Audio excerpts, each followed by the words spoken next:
আসসালামু আলাইকুম আমার ভাই বোনেরা, আজকের রেসিপিতে থাকছে খাসির মাংস দিয়া মুগ ডাল দিয়া। এই যে খাসির মাংস আমি এইভাবে পিস করে নিয়েছি, সাথেই থাকো। কড়াইতে তেল দিয়ে দিছি, তেল গরম হয়ে গেছে, পেঁয়াজ দিয়ে দেবো 1 কাপের মতো।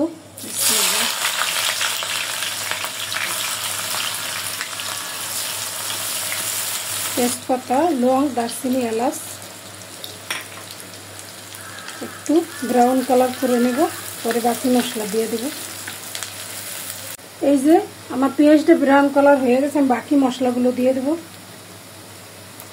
এখানে আদা বাটা হইলো, রসুন বাটা, আদা বাটা 2 টেবিল চামচের মতো, জিরা ধনিয়া বাটা 2 টেবিল চামচ, শুকনো মরিচ বাটা 2 টেবিল চামচ, জয়ফল এবং জয়ত্রী বাটা 1 টেবিল চামচের থেকেও কম মিশিয়ে দেব। স্বাদ মতো লবণ, হলুদের গুঁড়া 1.5 টেবিল চামচের মতো, ভালোভাবে মিক্স করে দেব। মশলাটা ভালোভাবে কষানোর জন্য একটু গরম পানি দিয়ে দেব।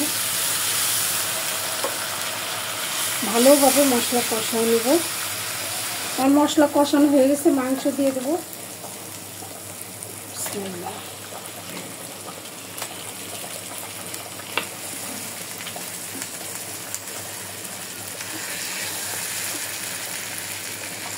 মাংসটা কষানোর জন্য জলের পানি দিয়ে দেব।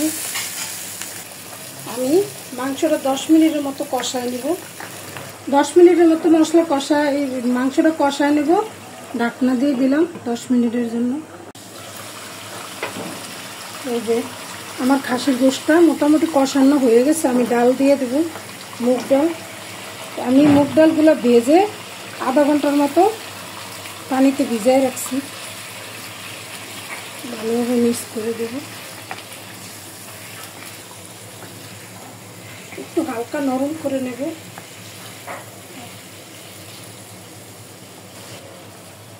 ঢাকনা দিয়ে দেব 5 মিনিটের জন্য। ডালটা একটু হালকা নরম হয়ে গেলে পরে আমি ঝোলের পানি দিয়ে দেব। ঢাকনা দিয়ে দিলাম। এই যে আমার ডালটা নরম হয়ে আসছে, এখন পুরোপুরি রান্না করার জন্য আমি ঝোলের পানি দিয়ে দেব।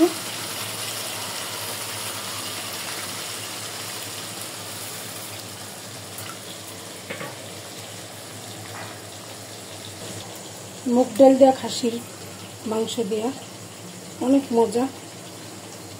আমি এখন ঢাকনা দিয়া 20 মিনিটের মতো রান্না করব।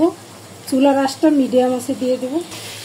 4-5টা কাঁচামরিচ দিয়ে দেব। ঢাকনা দিয়ে দেব 20 মিনিটের জন্য।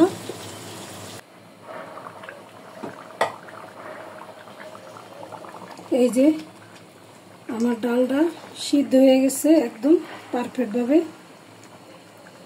আর বেশি রান্না করব না, আর 2-3 মিনিটের জন্য রান্না করব।